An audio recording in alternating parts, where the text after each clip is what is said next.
Praise the lord. December 10వ తేదీ 2024.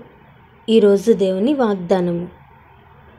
పెదవులతో నన్ను గణపరచుచున్నారు కానీ తమ హృదయమును నాకు దూరము చేసుకొని ఉన్నారు. యెషయా గ్రంథము 29వ అధ్యాయం 13వ వచనం. ఈరోజు ఒక చర్చిలో జరిగిన ఒక సంఘటనను మీతో పంచుకోవాలని ఆశపడుతున్నా. చర్చిలో క్రిస్మస్ సందర్భంగా అద్భుతమైన అలంకరణ చేశారు. ఖరీదైన లైట్లు, పెద్ద క్రిస్మస్ చెట్టు, పెద్ద పెద్ద స్టార్తో చర్చిని అలంకరించారు. ముఖ్య ప్రసంగికులుగా ఒక పాస్టర్ గారిని ఆహ్వానించారు.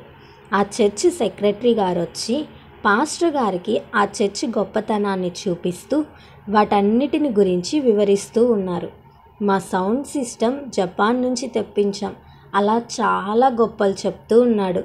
క్రిస్మస్ సందర్భంగా చర్చిలో ఒక పక్కన పశువుల పాక లాంటి దానిని ఏర్పాటు చేసి బొమ్మలతో దానిని అలంకరించారు. ఆ పాస్టర్ గారు ఆ పాకను చూసి ఈ బొమ్మలు చాలా బాగున్నాయి అనగానే వెంటనే సెక్రటరీ గారు ఆ బొమ్మలు ఇటలీ నుంచి తెప్పించామండి అని చెప్పారు.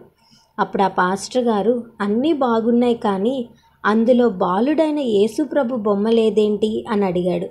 అప్పుడు ఆ సెక్రటరీ గారు అంటున్నారు, కొన్ని సంవత్సరాల క్రితమే ఆ బొమ్మ పోయింది.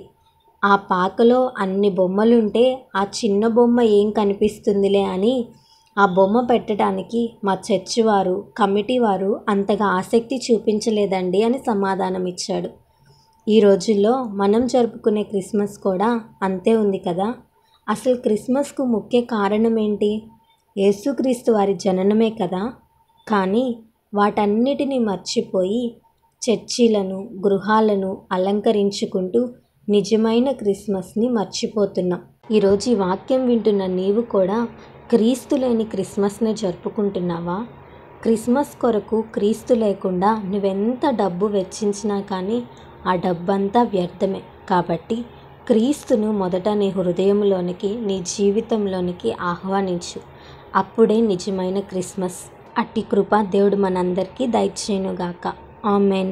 ఈ వీడియో మీకు దీవెనకరంగా, ఆశీర్వాదకరంగా అనిపించినట్లయితే లైక్ చేయండి, షేర్ చేయండి, కామెంట్ చేయండి, సబ్స్క్రైబ్ చేసుకోండి. God bless you.